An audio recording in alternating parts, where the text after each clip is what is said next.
Hey everybody, happy Monday. Today I'm going live just for a message I want to give to wedding couples and also to wedding vendors. And I'm going to share this in my mentoring group.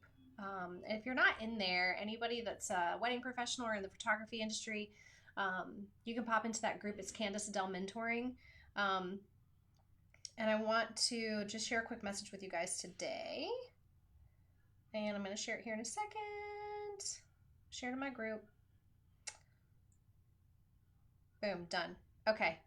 So the message I want to share today is around weddings and the future of weddings. And I want to share with you an experience that I had this past weekend. And hopefully this will be some encouragement for some couples out there that are kind of like teetering back and forth on what they should do for their wedding day, and hopefully some encouragement for wedding professionals too.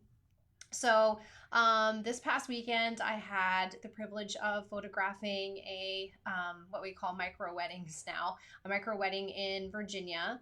And it was definitely not the wedding that Elisa and Joseph had planned. The wedding that they had planned was a very urban wedding in Charlottesville, surrounded by tons of family and friends, partying till, until they were done dancing. Um, and that is not what happened because of the coronavirus. Obviously, they had to make an adjustment to their wedding plans. They made the decision to postpone the reception and the wedding celebration until later in the year. But they made a decision that they were getting married on May 16th. And I love that about the two of them. They were very determined. They knew that they wanted to be married.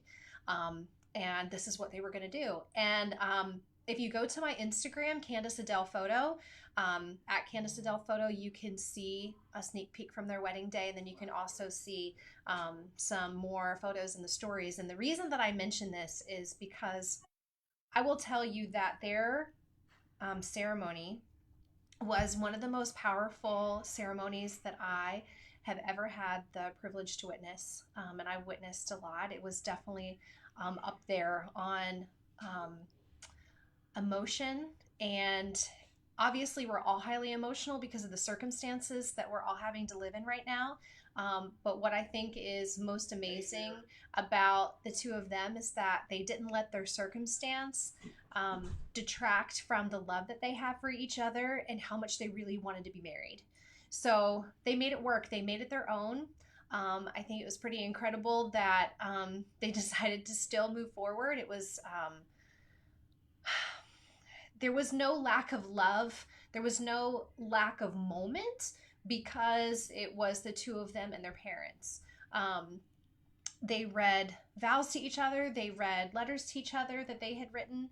And it was just incredibly powerful. If you go to those photos on my Instagram, you'll see that there were still tears, there was still so much love, and they're still going to be able to celebrate with family and friends later. Um, and I want this to be some encouragement to those of you in the wedding industry and those of you that are teetering on that line of, are we even going to be able to have the wedding of our dreams when we want to have it?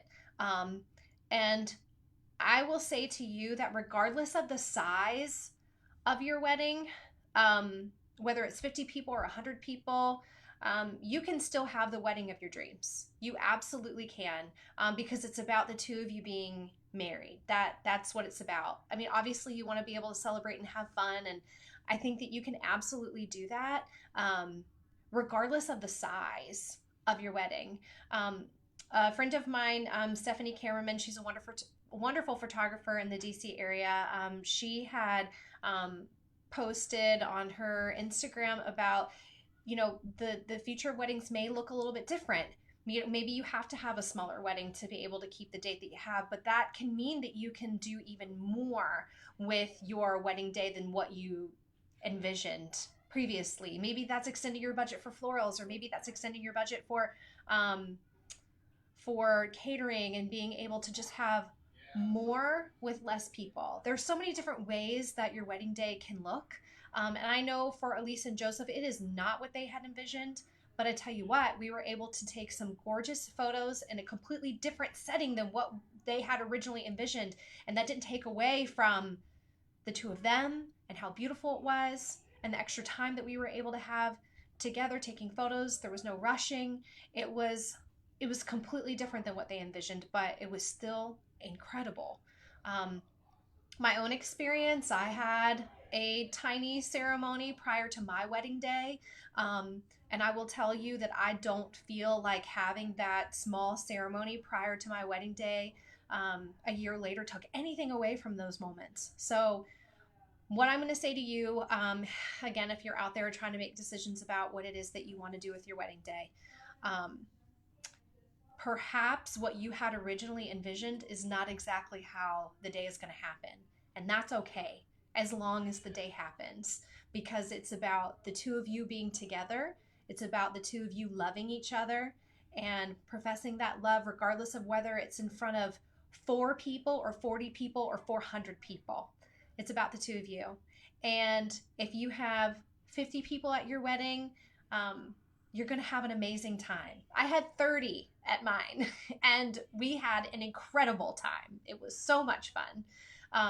So please don't think that the number is going to determine the level of success of your reception. It's not. It's what you make it out to be. So I encourage you, take a peek at those photos of this micro wedding. I'm hoping that you can really feel the emotion through there. It was just an incredible day, and hopefully that helps to make your decision a little bit easier wherever you are in this journey with your wedding day. It's a privilege to find the person that you are meant to share the rest of your life with. Um, and I'm so thankful that we can even still have these unions regardless of how small they are. So I wish you guys blessings for the rest of your week and as you go through this process. And we'll see you again on Thursday at 4 o'clock, and we'll talk to you soon. Bye, guys.